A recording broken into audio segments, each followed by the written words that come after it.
Galera, primeira coisa que eu vou falar aqui sobre ferramentas de testes, tá bom? Obviamente, tá? Muitos de vocês aí devem saber das ferramentas de automação de testes, como por exemplo Selenium, Cypress ou Playwright, tá bom?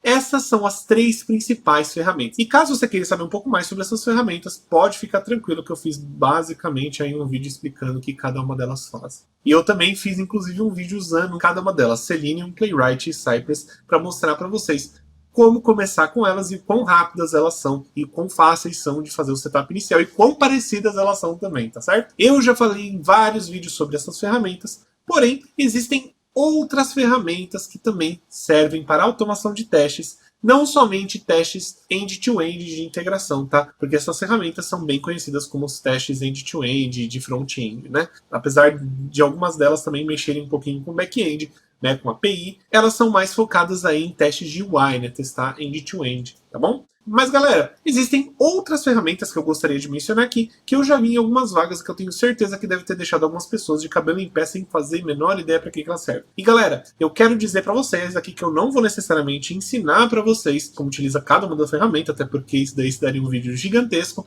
Porém, eu vou mostrar para vocês o que elas fazem, para que elas servem e até mesmo o site delas, se for o caso, tá bom? Para mostrar para vocês a documentação, qualquer coisa do tipo. Uma delas é o Protractor.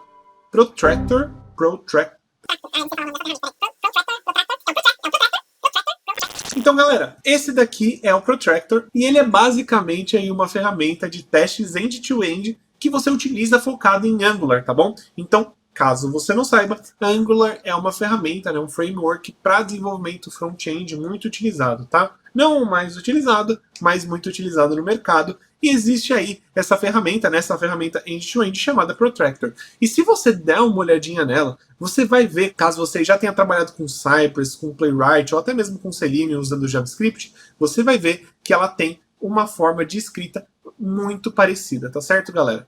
Então, é esse outro ponto, né, que eu gosto de deixar aqui para vocês saberem, que existe essa ferramenta ela pode ser sim pedida em algum requisito de alguma empresa que você está trabalhando, porém, você pode ficar tranquilo, você não precisa ficar pensando nela como se fosse uma ferramenta super nova que você nunca viu antes. Não, ela nada mais é do que uma ferramenta focada para aplicações Angular, tá bom?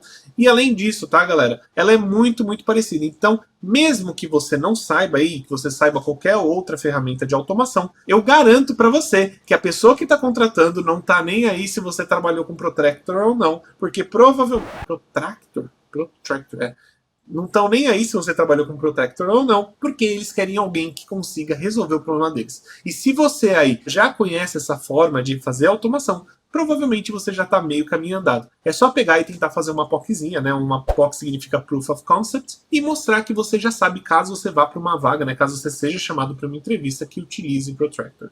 E, além disso, tá, galera? Não fiquem com medo, mesmo que não seja Protractor, que seja outras ferramentas. Elas sempre são muito parecidas, você vai utilizá-las da mesma forma. No caso aqui, ela é basicamente, pelo que eu tô vendo, em JavaScript. E eu mesmo, que tenho 9 anos de experiência, nunca trabalhei com ela, nunca conheci um QA que tenha trabalhado com Protractor. Inclusive, se você é um QA que trabalhou com Protractor, aí deixa aí nos comentários que eu quero saber. Outra ferramenta que vocês podem ouvir falar sobre é Nightwatch. Nightwatch é uma ferramenta também de automação end-to-end, que ela é muito poderosa, tá bom? Se eu não me engano, tá? Ela é baseada em Puppeteer, e caso vocês não saibam o que é Puppeteer, também é uma ferramenta de automação end-to-end, e o Playwright também foi baseado no Puppeteer, tá bom?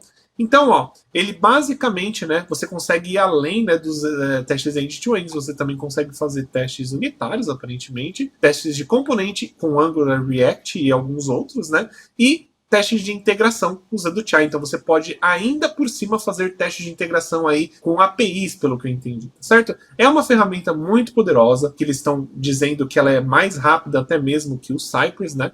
Não sei dizer, mas não é uma ferramenta tão utilizada assim no mercado. Eu não sei muito bem o motivo, como eu já falei, né? Eu nunca cheguei a utilizar Nightwatch, apesar da empresa que eu trabalhei utilizava para testes end-to-end o Nightwatch, mas eu não sei muito bem o motivo que não se popularizou, porque parece sim uma ferramenta muito interessante, né? Inclusive ela aparentemente trabalha até com testes mobile, então isso é muito interessante. Porém, aqui tem umas comparações, é legal? Porém, Nightbot não é a tecnologia mais utilizada aí afora, tá, galera? Talvez seja uma questão meio que de marketing que eles tenham, né, meio ruim. Porém, é legal que vocês saibam. Inclusive, se você for trabalhar com Nightbot, você vai ver que ela tem, né, chamadas, né, bem parecidas aí com outras ferramentas, né, como eu já disse, Cypress e Selenium. E galera, ainda falando sobre ferramentas de automação, a gente já mencionou algumas delas, que são ferramentas de teste unitário, tá bom? Ferramentas de teste unitário muito conhecidas aí no meio é Jest, JUnit, VTest, TestNG, NUnit, PyTest. Todas essas ferramentas, né, são ferramentas para se realizarem testes unitários. E aí você fala, Manny, mas e daí? Por que eles colocam isso na vaga? Galera, normalmente eles colocam que você tem que saber PyTest, ou Jest, ou TestNG, ou JUnit, ou qualquer coisa disso, simplesmente pelo motivo que eles querem que você saiba o que é um teste unitário, tá, galera? É muito incomum no mercado, muito incomum mesmo, inclusive nos meus 9 anos aí de experiência. Eu só precisei trabalhar com testes unitários uma vez, mas é muito, muito incomum um QA trabalhar com testes unitários, tá? Os testes unitários são testes que são feitos pelo desenvolvedor, justamente porque eles são testes feitos por método, então cada método, cada função que um desenvolvedor cria, ele tem que criar, sim, um ou mais testes unitários para poder garantir que a aplicação vai funcionar corretamente, tá? Isso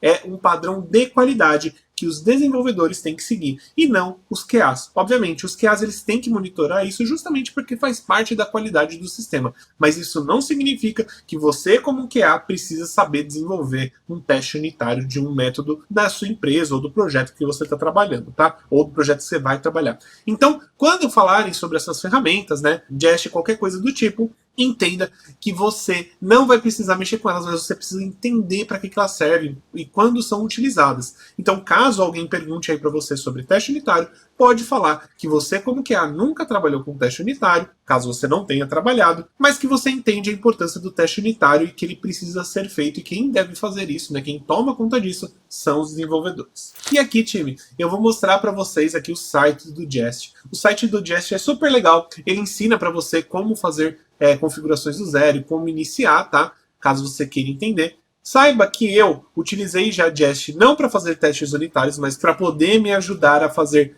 testes de integração, né, com API, e eu acho uma ferramenta super legal de utilizar. Inclusive, de novo, né, caso você já tenha conhecimento aí em qualquer uma das tecnologias que a gente mencionou, como Cypress, Selenium, Playwright, qualquer uma delas, saiba que é muito parecido, tá? A forma que você escreve. Inclusive, testes que você utiliza, como expect, essas coisas, o Jest também utiliza, tá bom? Então, deixa eu mostrar aqui um código básico para vocês. Então, por exemplo, ó, da mesma forma que talvez você crie aqui um teste no Playwright ou no Cypress, ou no Selenium, você cria da mesma forma utilizando, né, esse contexto que a gente chama de mock, né, o que é teste, ou tem o describe, tem o it, todos eles utilizam, pelo menos para JavaScript é assim, tá?